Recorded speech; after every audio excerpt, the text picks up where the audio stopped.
दोस्तों आज हम एक आजाद भारत में सांस लेते हैं क्योंकि अंग्रेजों से हमें 15 अगस्त 1947 को आज़ादी मिली थी। और दोस्तों देश को आज़ाद कराने के लिए ना जाने कितने ही लोगों ने अपना जीवन तक न्यौछावर कर दिया था। हालांकि यहाँ भी आज़ादी के लिए लड़ने वाले खासकर दो अलग अलग विचारधाराओं में बटे हुए थे, जिनमें से एक तरफ तो वो लोग थे जो कि आज़ादी को अपनी ताकत के दम पर छीनना चाहते थे, तो वहीं कुछ लोग शांतिपूर्वक अहिंसा के मार्ग पर चलते हुए आज़ादी हासिल करना चाहते थे।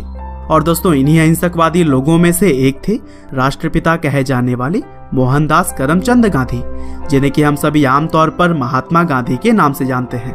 और दोस्तों गांधी जी भारतीय इतिहास के वह व्यक्ति हैं जिन्होंने देश हित के लिए अंतिम सांस तक लड़ाई की है, और उन्हीं की तरह ही हजारों वीरों की वजह से हमारा देश 1947 में आजाद हो सका था। तो दोस्तों आज के इस वीडियो में हम भारत के सबसे लोकप्रिय लोगों में से एक महात्मा गांधी के जीवन के बारे में जानेंगे कि किस तरह से आखिर अहिंसा के मार्ग पर चलने वाले गांधी जी ने अंग्रेजी हुकूमत को हिलाकर रख दिया था। तो दोस्तों इस कहानी की शुरुआत होती है 2 अक्टूबर 1869 से, जब गुजरात के पोरबंदर शहर में महात्मा गांधी जी का जन्म हुआ। उनके पिता का नाम करमचंद गांधी और मां का नाम पुतलीबाई था। हालांकि भले ही गांधी जी पोरबंदर शहर में पैदा हुए थे, लेकिन जन्म के कुछ साल बाद ही उनका पूरा परिवार राजकोट में रहने लगा और फिर गांधी जी की शुरुआती पढ़ाई भी वहीं से हुई थी। और दोस्तों 9 साल की उम्र में पहली बार स्कूल जाने वाले गांधी जी शुरू से ही काफी शर्मीले थे और वह बचपन से ही किताबों को अपना दोस्त मानते थे। और फिर आगे चलकर महज 13 साल की उम्र में ही उनकी शादी उनसे 1 साल बड़ी लड़की कस्तूरबा से हो गई। दरअसल भारत में उस समय शादियां काफी छोटी उम्र में ही हो जाया करती थी। हालांकि आगे चलकर जब गांधी जी करीब 15 साल के थे तब उनके पिता का निधन हो गया, और फिर पिता के निधन के 1 साल बाद ही गांधी जी की पहली संतान भी हुई। लेकिन दुर्भाग्य से जन्म के कुछ समय बाद ही बच्चे की मृत्यु हो गई थी, और इस तरह से गांधी जी के ऊपर मानो दुखों का पहाड़ टूट पड़ा हो। हालांकि इन कठिन परिस्थितियों में भी गांधी जी ने खुद को संभाला और फिर 1887 में अहमदाबाद से उन्होंने हाई स्कूल की पढ़ाई पूरी की, और फिर आगे चलकर कॉलेज की पढ़ाई करने के बाद से मावजी दवे जोशी जी की सलाह पर गांधी जी ने लंदन जाकर लॉ की पढ़ाई की। हालांकि 1888 में गांधी जी दूसरी बार पिता बने, और इसी वजह से उनकी मां नहीं चाहती थी कि वह अपने परिवार को छोड़कर कहीं दूर जाएं।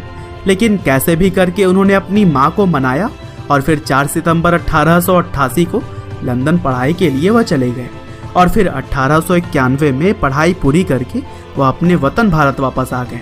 हालांकि विदेश में पढ़ाई करने के बावजूद भी भारत आने पर उन्हें नौकरी के लिए काफी भागा दौड़ी करनी पड़ी, और फिर 1893 में दादा अब्दुल्ला एंड कंपनी नाम के एक भारतीय कंपनी में उन्हें नौकरी मिली।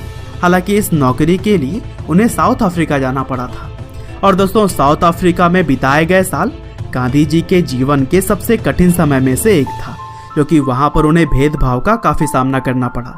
हालांकि इन्हीं भेदभाव ने ही उन्हें इतना सक्षम बना दिया कि वह लड़ने के लिए पूरी तरह से तैयार रहते थे।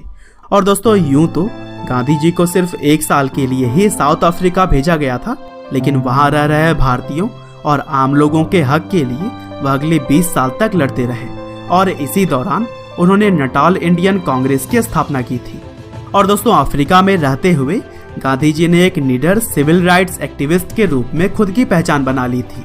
और फिर गोपाल कृष्ण गोखले, जो कि इंडियन नेशनल कांग्रेस के एक सीनियर लीडर थे, उन्होंने गांधी जी से भारत वापस आकर अपने देश को आजाद करवाने के लिए लोगों की मदद करने की बात कही। और फिर इस तरह से 1915 में गांधी जी भारत वापस आ गए, और फिर यहाँ आकर उन्होंने इंडियन नेशनल कांग्रेस ज्वाइन करके भारत की आज़ादी में अपना सहयोग शुरू कर दिया। और दोस्तों भारत के अंदर महज कुछ सालों में ही वह लोगों के चहेते बन गए, और फिर अहिंसा के मार्ग पर चलते हुए उन्होंने भारत के लोगों में एकता की गांठ बांध दी। यहाँ तक कि उन्होंने अलग अलग धर्म और जात के लोगों को भी एक साथ लाने का काम किया। और दोस्तों 1922 में गांधी जी ने असहयोग आंदोलन चलाया, जिसके तहत अंग्रेजी चीजों का इस्तेमाल भारतीय लोगों ने लगभग बंद ही कर दिया था।